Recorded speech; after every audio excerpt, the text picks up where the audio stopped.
Esto es Torre Fuerte.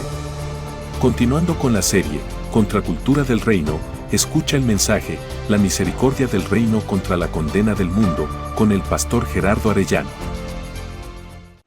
Vamos a orar, vamos a poner este tiempo en las manos de nuestro Señor también, así como el de la alabanza, que fue de gran bendición para nuestra vida. Deseamos que este también lo sea para cada uno de nosotros. Señor, en el bendito nombre de Cristo Jesús te agradecemos porque hemos tenido la oportunidad de cantarte, de adorar tu nombre, Señor, de alabarte con todo nuestro ser. Queremos ahora, Señor, con la misma disposición, abrir nuestro corazón para escuchar lo que tú tienes para nuestra vida. Ayúdanos a entenderlo y a asumirlo para que en cada día de nuestra vida podamos ver un crecimiento conforme a tu voluntad para con cada uno de nosotros. Te amamos, Señor, y bendecimos tu nombre en Cristo Jesús. Amén. Ya lo decía nuestra hermana Claudia al inicio de este servicio, la serie de prédicas a lo largo de los, no sé ya cuántos domingos van, pero ya llevamos varias predicaciones que están haciendo el énfasis en dos culturas, en la cultura del reino de Dios y la contracultura o la cultura del mundo. Cuando decimos cultura, estamos realmente refiriéndonos a todos aquellos valores que en la palabra de Dios usted y yo podemos encontrar y que son los que rigen al pueblo de Dios y son los que rigen en el reino de Dios. Son valores que reflejan cuál es el carácter santo de nuestro Señor, cuál es el carácter bondadoso, amoroso de nuestro Dios. No es una serie de reglas, de estatutos y ahí está como una carta, una acta, ¿verdad? Y los que son del reino pues obedezcan. No. Lo que vemos en la palabra de Dios es un reflejo de lo que es nuestro Señor mismo. Y en Él, en su carácter, usted y yo vamos aprendiendo cómo, siendo parte de su reino, debemos vivir, debemos pensar, debemos sentir, debemos reaccionar.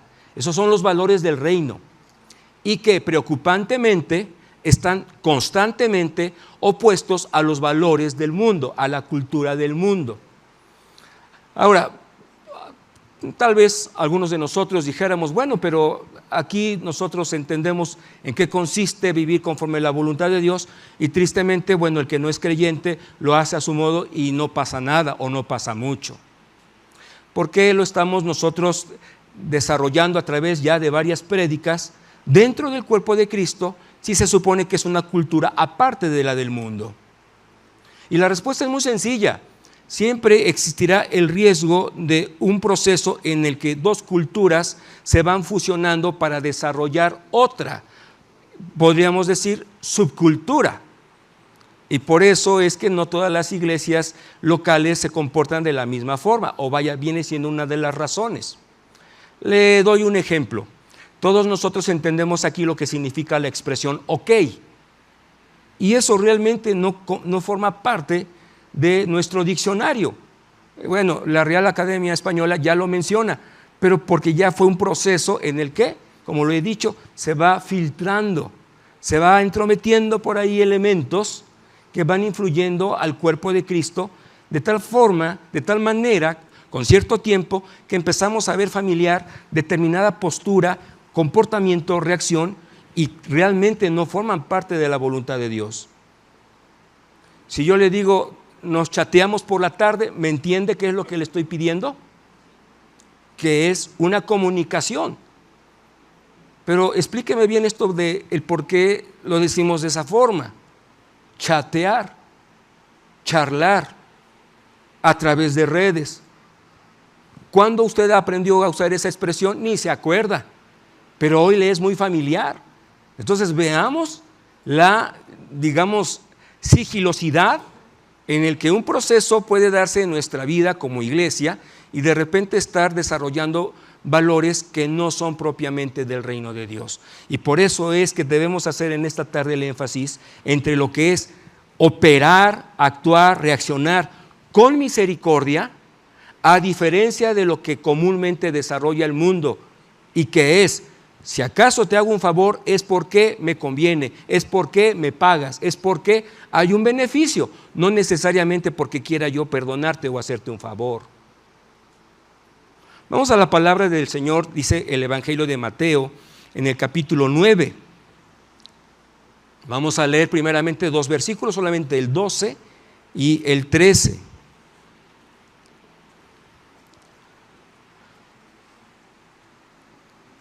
Al oír esto, Jesús les dijo: los sanos no tienen necesidad de médico, sino los enfermos. Id pues y aprended lo que significa misericordia quiero y no sacrificio, porque no he venido a llamar a justos, sino a pecadores al arrepentimiento. Esta es una expresión de parte obviamente de nuestro Señor Jesucristo, que utiliza una analogía, o sea, compara una situación para poder ilustrar de mejor manera otra, con cierta dosis incluso de ironía. ¿Cuál es? Los sanos no tienen necesidad de médico. Y no está hablando en términos de salud, sino en términos espirituales. ¿Cuándo es? ¿Cómo es que dice el Señor esto? Vamos un poco al contexto. Nos vamos unos cuantos versículos atrás. Esto es el 9, el 10 y el 11. Pasando Jesús de allí, vio a un hombre llamado Mateo, que estaba sentado al banco de los tributos públicos, y le dijo: sígueme, y se levantó y le siguió. Aconteció que estando él sentado a la mesa en la casa, he aquí que muchos publicanos y pecadores que habían venido se sentaron juntamente a la mesa con Jesús y con sus discípulos. Cuando vieron esto, los fariseos dijeron a los discípulos: ¿por qué come vuestro maestro con los publicanos y pecadores? Es en este contexto que entonces el Señor Jesucristo responde lo que ya leímos. Es que los que están enfermos son los que necesitan de un doctor, no los que están saludables o los que se creen que están saludables. Punto número 1. Tenemos para usted y para mí un llamado a la misericordia. Esto es un llamado a la misericordia. ¿En dónde está? Justo en esta expresión. Id, pues, y aprended. Esta es una frase que a usted no le ofendería. Vaya, si yo le digo: oye hermano, mira, sé que te gusta el tema de los coches, el tema de la cocina, dependiendo del tema que más te guste, yo lo detecto y te compro un libro para tu cumpleaños con esa temática. Y te digo: mira hermano, ten, porque sé que te gusta del tema. Usted, pues, si reacciona de una forma normal, me daría las gracias, ¿no? ¿Por qué en este llamado de parte de Jesús, que es id pues y aprended, los fariseos se sintieron agredidos, se sintieron ofendidos? Fue atacado su orgullo. Déjeme explicarle por qué. Esta es una frase en la que en el contexto Jesús les estaba diciendo: se ve que no has aprendido nada. Esto de id pues y aprender realmente no era una invitación. El Señor sabía a quién se los estaba diciendo. ¿A quién se los estaba diciendo? A un grupo muy selecto dentro del pueblo judío que se dedicaba ¿a qué? ¿A qué? Lo estoy tratando de ilustrar con mis manos. A no solo leer, estudiar la Torá. El Señor sabía que esa era una de las principales funciones de sus vidas. Y les dice: ve, regrésate. Ese pues es así. ¿Sabes qué? Puedo concluir que te hace falta remitirte a la lectura de lo que crees que has entendido. Por eso, créame que les caló. Por eso lo odiaban, por eso lo querían matar. Porque el Señor Jesucristo daba en el clavo cuando se dirigía a ellos. Por supuesto que sí. Fue lo que debiste aprender. Luego se nota que no lo captaste. ¿Qué es lo que no se había captado? Hay un contexto amplio, pero vamos a centrarlo en un versículo solo como ejemplo. Oseas capítulo 6, el versículo 6. Porque misericordia quiero. ¿Esto lo habían leído los fariseos? Sí. Porque misericordia quiero y no sacrificio, conocimiento de Dios más que holocaustos. Se conecta entonces y queda más claro que al haber leído, al haber entendido y se supone al haber hecho suyo este mensaje divino por parte de los fariseos, no debieron haber reaccionado con ese, a ver, Pedro, Andrés, ¿por qué tu maestro come con ellos?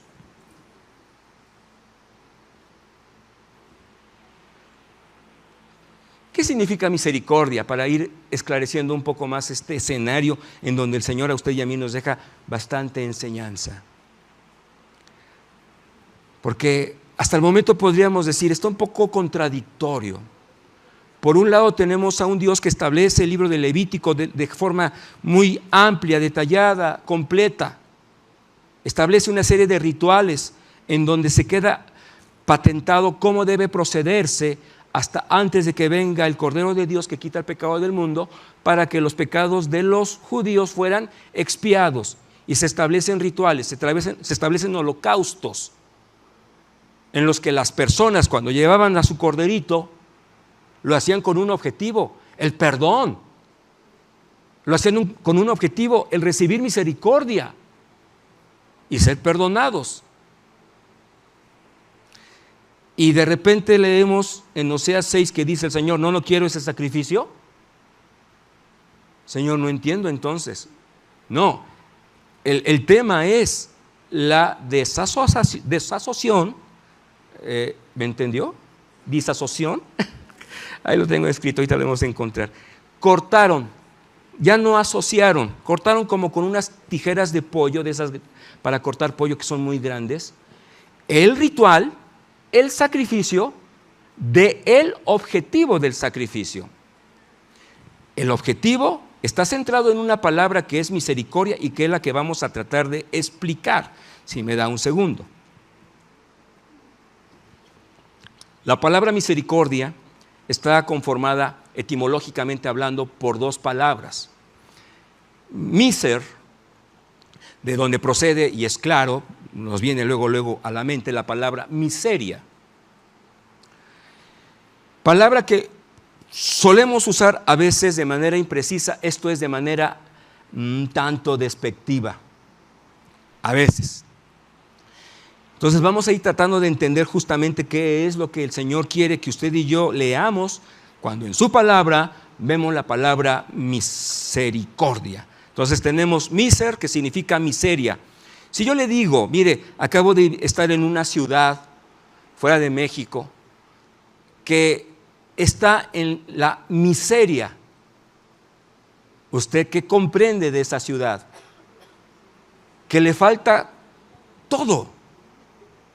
Porque sería casi un pleonasmo que yo le dijera, está en la completa miseria. No, ya decir que está en la miseria sería establecer que no tiene elementos por los cuales o con los cuales puede superarse, puede salir de esa pobreza. Porque está en la miseria. No hay nada que le defienda, de lo cual se pueda tomar para, ya no digamos crecer, sino mantenerse. Está en un estado, está en una situación miserable. Por eso es que cuando una persona actúa de una manera malévola, en donde decimos no actuó con sentimientos, no hubo valores que cruzaron por su mente, no hubo temor, no hubo nada, por eso actuó de esa forma tan vil, decimos que fue un ¿qué? Ustedes lo dijeron, un miserable. Pero se da cuenta, no estamos tratando de insultarlo, estamos siendo gráficos. No hay nada en su corazón que sea plausible, por eso es que actuó como actuó. Esa es la primera parte de la palabra. La otra es cordix o cordis, ¿De dónde? Los doctores lo entienden perfectamente. Proviene toda la palabra derivada a corazón, cardio, por ejemplo. Entonces, ¿qué tenemos? Cuando el Señor menciona la palabra misericordia, dice, está expresando que está involucrado el corazón de Dios para actuar con los miserables, tal cual. O sea, con aquellos que no tienen un solo mérito para salir de su pobreza espiritual. Dicho de otra forma, estábamos en la miseria espiritual antes de que por la gracia y misericordia de Dios justamente nos diéramos cuenta de nuestro estado espiritual, volteáramos hacia arriba y por la fe abrazáramos la salvación de Jesucristo. Pero fue por misericordia. Es decir, operó el corazón de Dios contemplando a un miserable que no tenía ninguna posibilidad de espiritualmente hacer algo bueno, ni para sí, ni para nadie más. Por eso créame, usted y yo estamos aquí en este momento justamente, y quienes nos ven también, por la misericordia de Dios. El Señor así lo quiso. Entonces estaríamos hablando de un acto para con el miserable, para el que está escaso de todo, pero que proviene del corazón. Porque hay gente que hace buenas obras, pero no están procediendo de aquí. Tienen la facha de misericordias, de piadosos, de bondadosos, pero el Señor conoce los corazones. Este es el llamado a la misericordia por parte de Cristo. Involucremos siempre en nuestro corazón para aquel que está desprovisto de todo, hasta de lo más elemental, espiritualmente. Es justo un llamado a compartir nuestra fe en Jesucristo. No por norma, es que en el reino hay que evangelizar. No, sino por naturaleza, por esencia. Que brote del corazón y saliendo de aquí, ¿a quién le podría yo hablar de que es maravilloso confiar en Jesucristo para cualquier cosa? Por misericordia, porque afuera, es una forma de decirlo, hay gente que no sabe ni siquiera para dónde voltear.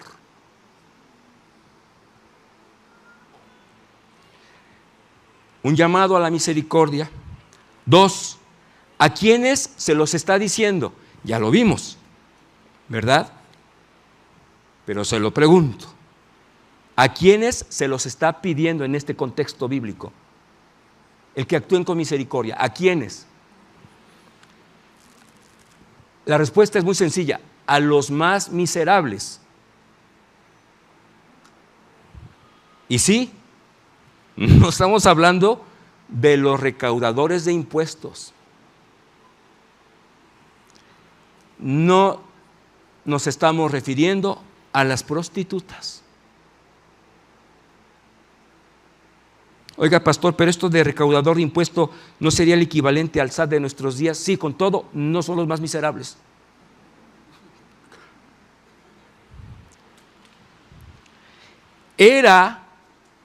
Fue el llamado a los que se sentían con el derecho de entrar al templo, que sentían que no estaban en miseria y que por eso podían entrar al templo, más aún ser los responsables de establecer un proceso en el que se buscaba la expiación del pecado. Hágame usted el favor, se lo voy a tratar de explicar un poco más ampliamente. Vamos a imaginarnos que estamos con túnicas, que en lugar de que está nublado hay un sol desértico, mucha arena, tiempos bíblicos, tiempos de Jesús. ¿Sí? Algunas hermanas están aquí con su cántaro, con agua fresca. Y delante de ustedes hay alguien con sotana, es un fariseo, pero de aquellos.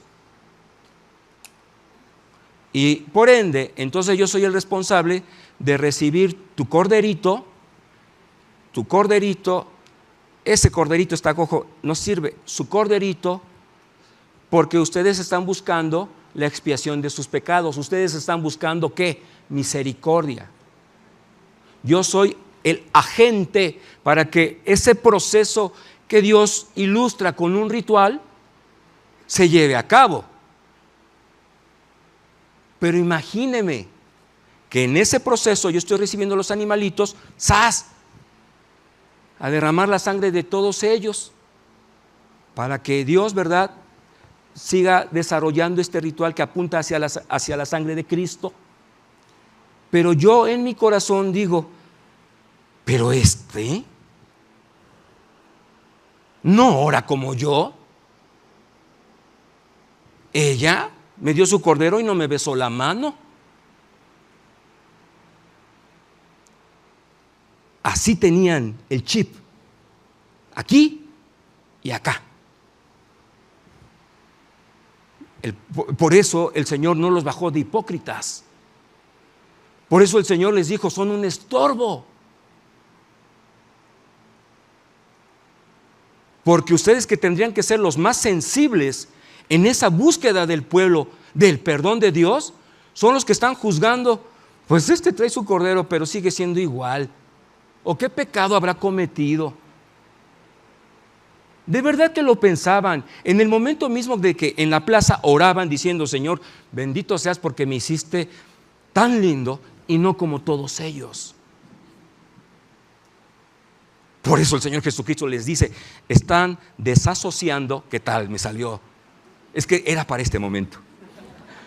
Están desasociando el ritual con el corazón del ritual, el corazón de Dios, la intención de Dios. Aplicar, practicar, ejemplificar, materializar la misericordia de Dios. ¿Para quiénes lo está pidiendo? Tercer punto. Vimos, un llamado a la misericordia. 2, ¿a quiénes se los pide? 3, ¿para quiénes lo está pidiendo? Y bueno, realmente hablamos hace ratito de una rama del gobierno. En cualquier parte existe la posibilidad de ofender a Dios, como en cualquier parte existe la posibilidad de glorificar a Dios. Usted me entiende, parece. Aquí, ¿o para quiénes lo está pidiendo? Dice el Señor, no he venido a llamar a quiénes, a los justos. ¿Pero por qué? ¿No sería con los que mejor se podría llevar?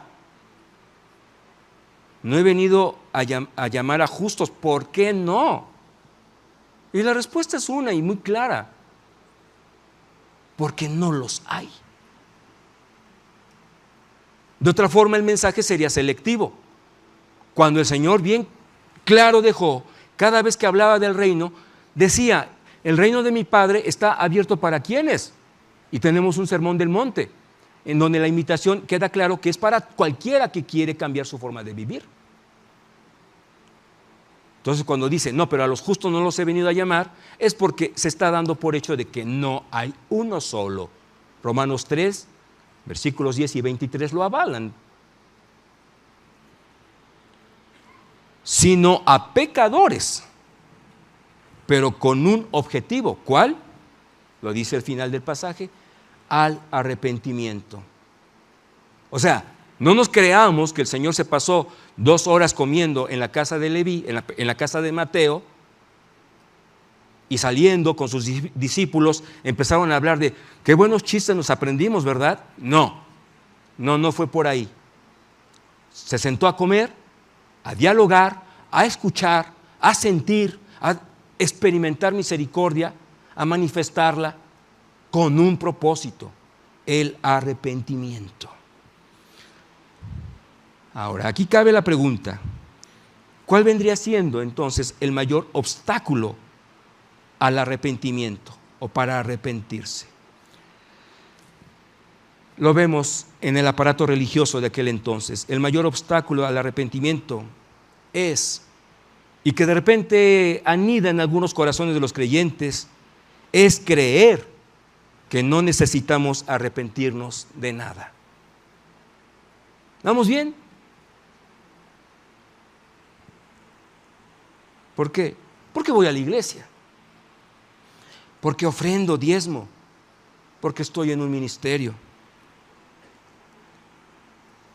Aunque por dentro me esté pudriendo del rencor, o del menosprecio, o de la indiferencia, o de la frialdad.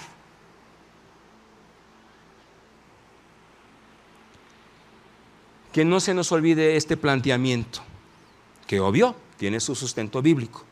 El cristiano, sí, o sea, usted y yo, uno, es un pecador. ¿O alguien ya la libró? Es un pecador, claro está, arrepentido, si no, no seríamos parte del reino. Un cristiano es un pecador que está arrepentido. Por ende, fue viable aplicar la misericordia de Dios y ahora está perdonado.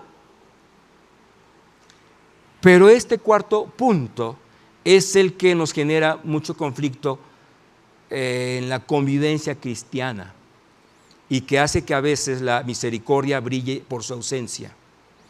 Pecador, arrepentido, perdonado y en una constante ¿qué? Transformación, en un constante proceso de crecimiento, de madurez, en el que voy entendiendo, esto no le gusta a Dios, esto quiere que el Señor haga. Y vamos caminando y vamos dando 3 pasos para adelante, 1 para atrás, 5 para adelante, 2 para atrás. Vea que hay una escala ascendente.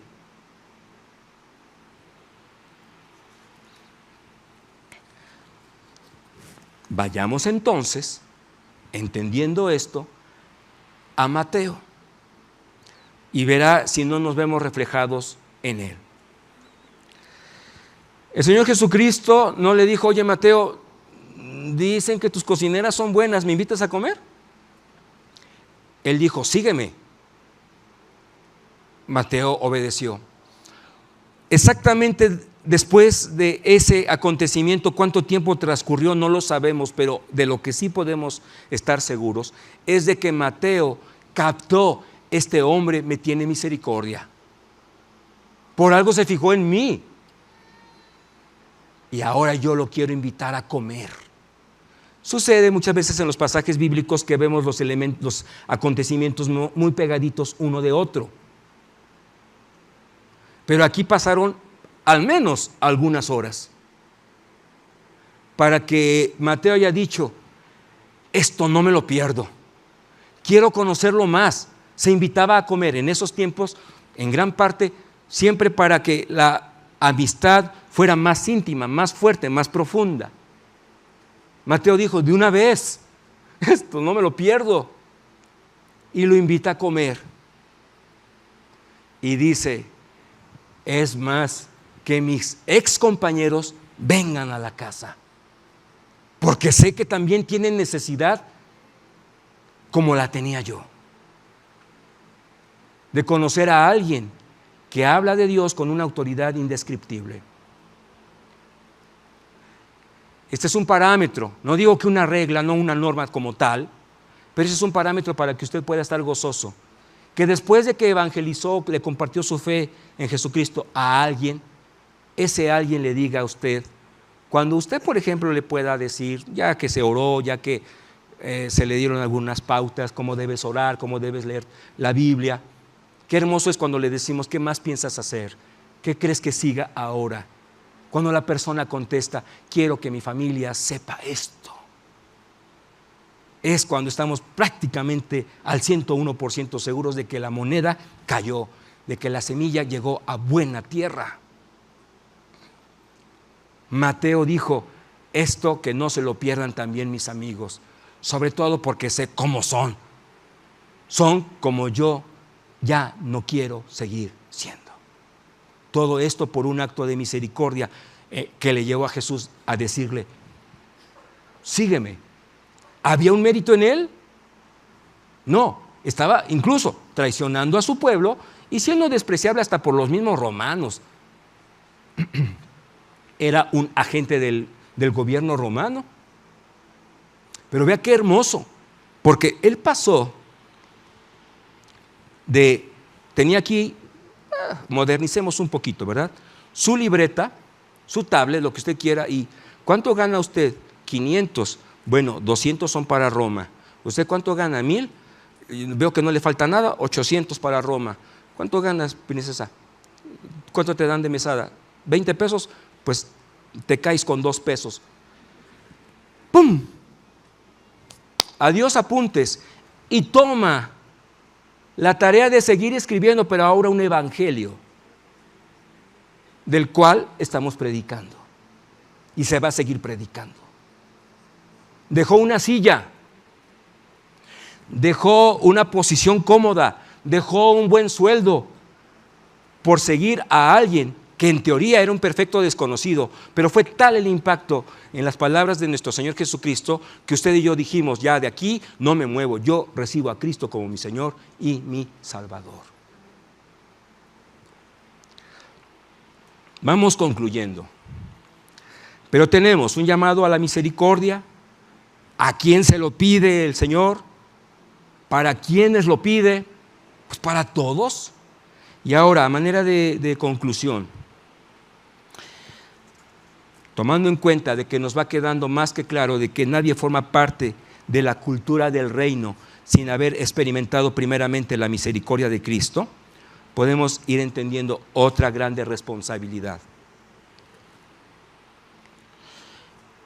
Que no se filtre la cultura del mundo. Usted recibe cuánto gastó de luz y tiene que ir ya ahora es a través del celular, yo lo sé, pero ejemplifiquemos a manera de los 70s, de los 80s. Usted tiene que ir a la Comisión Federal de Electricidad, ya fuimos con otra dependencia, ¿no? Y dígale a la señorita, oiga, hoy sí no me alcanzó para juntar, pero en 2 meses nos vemos aquí y le pago todo.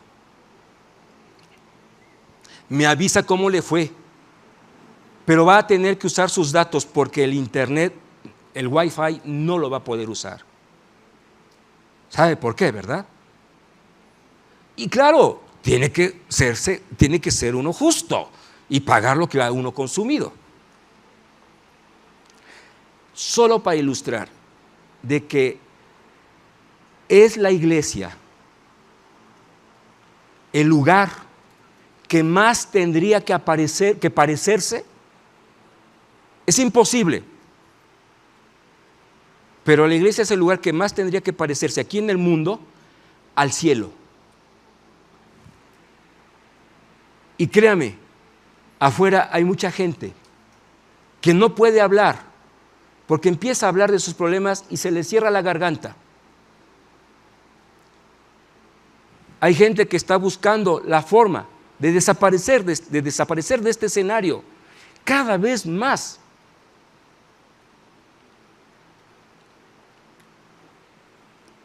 Que sea un gozo para nosotros el que puedan ver en una iglesia donde la cabeza es Jesucristo,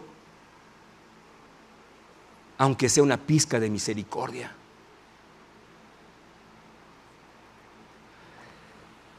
Y lo decimos por esto,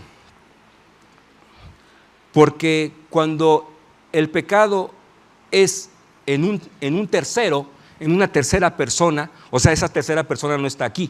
Yo soy la primera persona, ustedes son la segunda persona. Cuando es un tercero, la tendencia humana es a operar de manera implacable, abanderando el celo religioso, el celo divino. Decimos, no, pues esto tiene que ser reprendido así y luego así, y si se puede así. Pero cuando el que comete la fechoría es uno, ¿qué cree que pasa? Corremos al registro civil y le decimos al juez, cámbiale el nombre. ¿Cómo? Sí, que no se diga pecado. ¿Cómo entonces? No sé, tú ponle momento de flaqueza.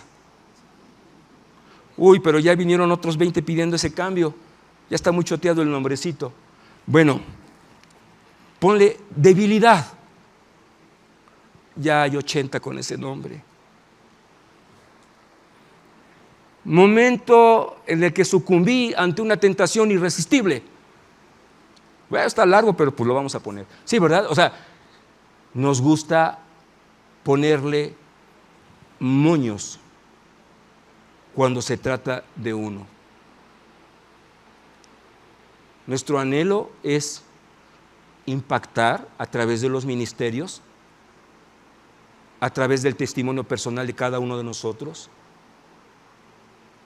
Pero qué hermoso será que cuando conozcan a la Iglesia de Jesucristo en sus diferentes localías, en sus diferentes denominaciones, la gente en un estado espiritual de miseria pueda decir, ahí no solo me hablan de la misericordia de Dios, sino se respira, huele.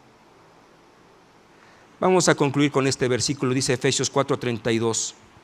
Antes, sed benignos unos con otros. Y dice cómo aplicarlo. No dice invitándose a comer, que lo puede incluir. No se le olvide, puede usted invitarme algún día. No, dice misericordiosos, perdonándoos. ¿Por qué dice unos a otros? Dice unos con otros y luego dice unos a otros. ¿Por qué? Sí, claro, tiene que ver la parte bidireccional, de allá para acá, de aquí para allá. Pero cuando dice unos a otros es que dice la palabra del Señor que nadie se escapa. Todos requerimos en un momento dado de que se nos tenga misericordia.